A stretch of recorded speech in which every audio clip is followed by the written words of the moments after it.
Move on to Institusi, Kewangan, dan Insurance. Okay, so banking and insurance in Tanah Melayu by the British. So first, even before the British came, we had Mata Wang Eropa from Spanyol since 1580, which lasted for 300 years, okay, until 1880. So that's Mata Wang Spanyol. Okay, so after British came in 1897, the British menubuh Lembaga Pesuruhjaya Wang. Okay, it's an agency untuk wang, untuk mengeluarkan wang kertas, to print paper money in the negeri-negeri Selat bawah Ordinance 8. Right? So what is Ordinance 8? Ordinance 8 says, it's a rule that says only British money can be used in Tanah Melayu. So thus all the other forms of money used traditionally by the Malay people, hapus. Okay, so that's what happened, how the British control the economy by printing their own money here. Next, we have Institusi Kewangan, also known as banks. Okay, so why did British menubuhkan bank? Is because untuk mencapatkan dan melicingkan urusan kewangan, because economy very pesat, right? You need to make it very efficient, and also give kemudahan. For example, pinjaman kepada pelabur. Okay, they lend money to investors, right? So as a result, the pinjaman that they give to investors help them to memajukan industri getah and biji timah. At the same time, this new system kewangan modern was very berorientasikan keuntungan. They were focused on gaining wealth instead of other things, right?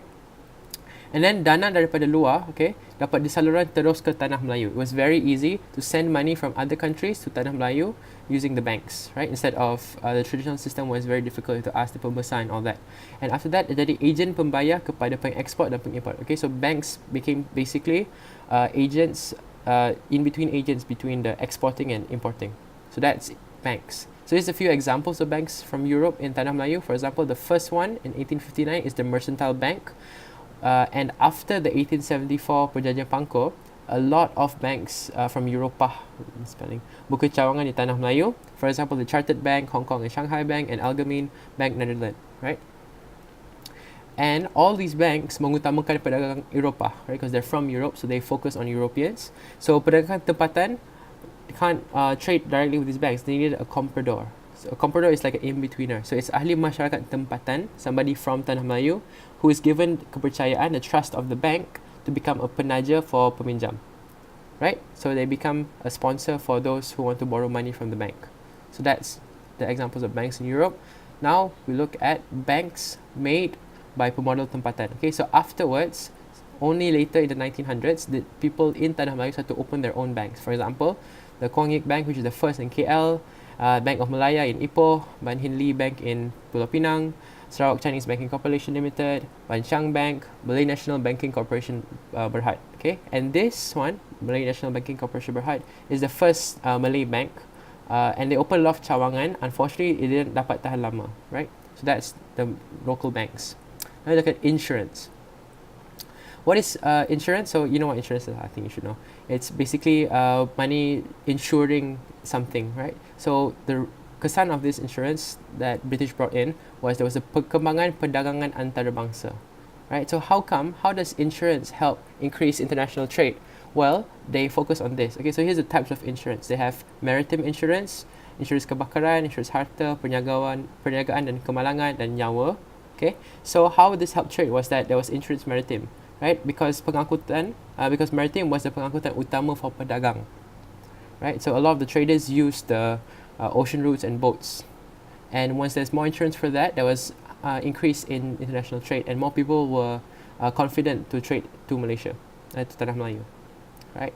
So awalnya, most of these insurance companies were just syarikat perwakilan, the companies which mewakili larger companies in London. Right, for example, Boston and Company, which tubuh in Pulau Pinang, is actually just a branch of the Syarikat Royal Insurance Company, which is in England. And then in the end of the 19th century, there was more syarikat tempatan, okay, local companies. For example, Straits Insurance Limited in Singapore and Kewangan Insurance Limited in Pulau Pinang. So that's that. Right, in 1917, the British mengemaskini undang-undang insurance. Right, so they organized it more better, and you get insurance nyawa and insurance kebakaran diasing. They were split apart. And then in 1948, diganti dengan Ordinance Syarikat Insurance Kebakaran dan Ordinance Syarikat Insurance Nyawa. Right, so they replaced it with a new ordinance, a new rule, telling about how Syarikat Insurance Kebakaran and Syarikat Insurance Nyawa should be handled. So that's banking and insurance. So now we'll move on to dasar-dasar British terhadap pertanian. Right, so this is how they affected pertanian, mainly getah and other small stuff, and also undang-undang berhubung tanah. So now we see undang-undang berhubung tanah, what the British said and what laws they put regarding land. So before the British came, the tanah wasn't very big thing in Malay people life. Okay, hal pemilikan tanah tidak menjadi persoalan utama. We didn't really think about who owns this land, who owns that land. The reason why is because tanah is very luas and penduduk tidak padat, right? So there's very few people working the land anyways. So the kadar cukai activity, but whatever control there was is by the pembesar, right? So the kadar cukai, activity economy, dan who menguasai the tanah perlu kebenaran pembesar, right? And then the tanah was also menjadi sumber ekonomi, tunggak kuasa politik dan kedudukan sosial pembesar. Okay, because the pembesar is the one who dictates all this stuff, it became a show of his power, right? And then dari segi undang-undang adat, the only way you can milik land anyway is whoever gets there first and meneroka dan mengusaha it first, that he owns the land, and it's owned by all his generasi, all his descendants. Okay, diwarisi. So that's just how Malay people viewed land ownership. The reason why British changed it is because we didn't keep any records. Okay, sebagai bukti pemilikan, proof of ownership. So British said we need records, because if there are records, then it's easier for pentadbiran.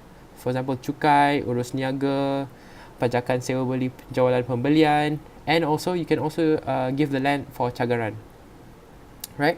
So cagaran is like gadaian, by the way. So that's why they put in the rules where you need records. And because the Malay people originally did not have records, the British people could put in their own undang-undang for the tanah. So first there was a Peraturan Tanah Perak 1879, and then we had Kanun Tanah Selangor, and then there's Peraturan Tanah Sungai Ujong in those specific places. And all these undang-undang tanah, generally here's the ciri-ciri. So first, it membahagikan tanah mengikut kegunaan based on its use or its commercial value. For example, they split it into ladang or peribumi or pelombangan, okay, based on what they use the land for. And then the cukai is not ditentukan pada pembesar anymore, it's bergantung pada jenis tanah, it's by what kind of land it is. And then once again, pengusaha no longer needs to get pembenaran from pembesar Melayu, and instead they have to ask from the pejabat tanah. And then the masyarakat also needs kebenaran pejabat tanah if they want to mengutik hasil hutan in the same area. And then the resident themselves berkuasa menentukan jumlah kawasan konsesi tanah yang diberi kepada pemedal. Okay, so the resident is the one who decides everything regarding the land, and also when deciding, the resident mengambil kira faktor such as modal, teknologi dan tenaga manusia needed to work the land. Right, so that's ciri-ciri undang tanah. So how did this affect the Malay people? So mula-mula Melayu mesti membayar cukai hasil hutan. So every time they want to go kutip hasil hutan in the land owned by the British, they have to pay tax, right?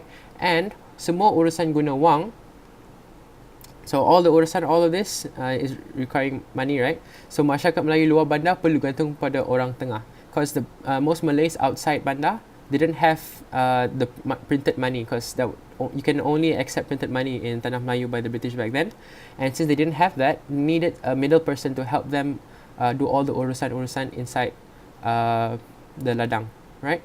And ramai Melayu terpaksa menjual tanah milik untuk langsaikan hutang. Okay, they have to sell off their land that they used to own just to pay off the debts they owe to the British. That's the kesan. So now we look at a specific akta, which is the Akta Tanah Simpanan Melayu 1913. So the reason why the British put this in, they said it's because menjamin kelangsungan masa depan ekonomi, sosial dan politik orang Melayu, as well as mengelak tanah Melayu berpindah ke orang asing. So they said that the reason why they put this rule is because they didn't want the land to be sold off by the Malays to the outside people, for example the Chinese and the Indians. Okay, so this is what they said. And how the akta is built, ciri-ciri is, first, the resident berkuasa isytihar mana-mana tanah Melayu sebagai tanah simpanan Melayu. Okay, so the resident has the power to choose any land that he sees and says that this one is the tanah simpanan Melayu, that it's specifically for Malay people and they can't sell it off to other races. And then the pengisytiharan, selamatkan tanah daripada dijual, pajak gadai, ditukar milik kepada bukan Melayu. Right, so all the tanah simpanan Melayu is safe. It can no longer be used by non-Malay people. right? But the reason really, sebenar, the subtext of this is untuk melindungi kepentingan ekonomi British, to make the British economy stronger. So how do we know this? Is because most of the Malay people tidak dibenarkan untuk tanam tanaman komersial di tanah sebelum Melayu. So you're not allowed to tanam any tanaman commercial, for example getah, that is bawa keuntungan di tanah sebelum Melayu. So can you only use it for stuff that isn't commercial, for example sara diri like padi and all that. And because at the same time a lot of the land that the residents chose tidak subur, so they can't plant stuff anyway. And lastly, the tanah simpanan Melayu wasn't even luas enough to plant many things. So as you can see, the underlying subtext of this is that they wanted to limit the Malay people's economy by giving them land that isn't rich, nutrient rich, and isn't very luas, and also stuff that couldn't give them high income. Okay, so that's Akta Tanah Simpanan Melayu. In Sarawak, there was the Land Order since 1931, which similarly melindungi tanah daripada diceburuhi pengusaha China untuk pertanian. So it only allows Malay people and protects it against Chinese people to work the land in Sarawak. And then 1933, there was the Land Settlement Order, which memberi perlindungan tanah kepada masyarakat peribumi, similarly to this one. And then pemindahan hak milik hanya dengan pewarisan. Okay, so both of these said that you can only give land to someone else through pewarisan by generation, and this avoids pajak or pecah or jual kepada luar. You can't split your land, you can't memajak your land, you can't sell your land to other people.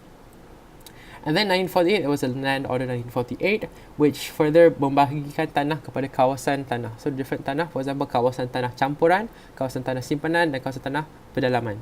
Right, so this specifies who can work the land. For campuran, immigrants can work on tanah campuran, but simpanan dan pedalaman is owned only by the peribumi. That's Sarawak. And now we look at Sabah. In 1889, they had a Proklamasi 3, which further melindungi hak peribumi. And here are different people's roles in this. Okay, pegawai daerah berkuasa atas kepentingan hak milik tanah peribumi. So the pegawai of the specific daerah has power over who owns what land. And then ketua peribumi, okay, the leader of a specific group in the masyarakat there, perlu dimaklum tentang urus niaga tanah dengan orang Eropah. So if anybody mengurus niaga with a European person, they have to tell the ketua peribumi what they're doing. And then the penduduk peribumi berhak menuntut ganti rugi terhadap tanah yang dijual kepada orang asing. If somebody does sell the land off to the orang Eropah, the penduduk peribumi, the local masyarakat berhak menuntut ganti rugi. They can get money back. Okay, so that's undang-undang tanah. Now we move on to dasar British kepada pekebun kecil. Okay, so why did they have dasar kepada pekebun kecil? Because the British wants the Malays to stay as petanis dalam kerangka ekonomi British. So in the big British plan about Tanah Melayu, they wanted the Malay people to stay as small petani. So enactment Padi 1917 is one of the enactments that they put. What they said in this enactment is that melarang penanaman getah di kawasan padi. Okay, so make sure that nobody plants getah, which is a high income plant, in kawasan padi, which is a low income plant. Right? And the reason is because they wanted to mengurangkan jumlah penyertaan pekebun kecil getah dalam perusahaan getah. They didn't want the perusahaan getah, the economy for rubber by the British, to be invaded by the small pekebun Malay, right? Because of that, they banned the Malay people from doing that in their own kawasan padi, and premium permohonan tanah baru untuk tujuan getah dinaikkan. Right? So if you wanted to ask for new land for getah, you have to pay a higher price now. Okay, so that's enactment Padi. And now we look specifically at what happened with getah, relating to the just now punya story. In 1930, British melarang pembukaan tanah baru getah. So now Malay people can't even open new land anymore for getah. And as a result, penglibatan Melayu dalam getah is very small. Right? So that's the British one very bimbang. It's very good for the British lah. And then what happened in the 1920s to 1930s, there was a kejatuhan harga getah. Right, so a drop in the getah price because of the reasons we stated previously. So this is then the British did the Sekatan Stevenson, right? Remember the plan? And the plan is to menghadkan pengeluaran getah dari negara luar, to ban outside countries, reduce the rubber coming out of outside countries, and therefore increasing the price of rubber in Tanah Melayu. And they also have dasar beri perlindungan kepada pemodal dan pengusaha ladang dari Eropah. Right, so they give protection to the European investors doing getah in Tanah Melayu. And then 1934, they had Rancangan Peraturan Getah Antarabangsa, which further gives small quotas to pekebun kecil, okay, the local Malays who work in getah, and pekebun kecil getah ditekan, right? Because the reason why they ditekan, because the smaller people, independent people, were seen as ancaman kepada pengusaha ladang, the big companies, right? So that's getah. And then Tanah Melayu experienced a lack of padi. So why? It's because even though there's a lot of problems with getah, as you can see here, that the British wanted to reduce people's wearing getah, getah rubber still gave the highest keuntungan kepada orang Melayu because it's high price compared to paddy, right? So a lot of people tidak minat bekerja di sawah, so they didn't want to work for paddy. And as a result, a lot of people didn't work in rice, and therefore we didn't have enough rice in the country. So we started to bergantung pada import beras daripada Thailand, Indochina dan Myanmar, right? So we had to use their rice instead. So the British thought this was very bad. We couldn't afford to keep doing this. So they wanted to avoid pergantungan. So they melarang pekebun kecil tanam getah di sawah, right? Once again, as said before, they banned doing both. They just wanted to focus on paddy. And then in 1930, there was a new jabatan called Jabatan Parit dan Tali Air, which basically focuses on baiki sistem air untuk padi. So that's all about padi. And as a result, all of this, kesan pada orang Melayu, pekebun kecil terpinggir dan ketinggalan dari segi teknologi compared to all the big companies who are working getah. Right?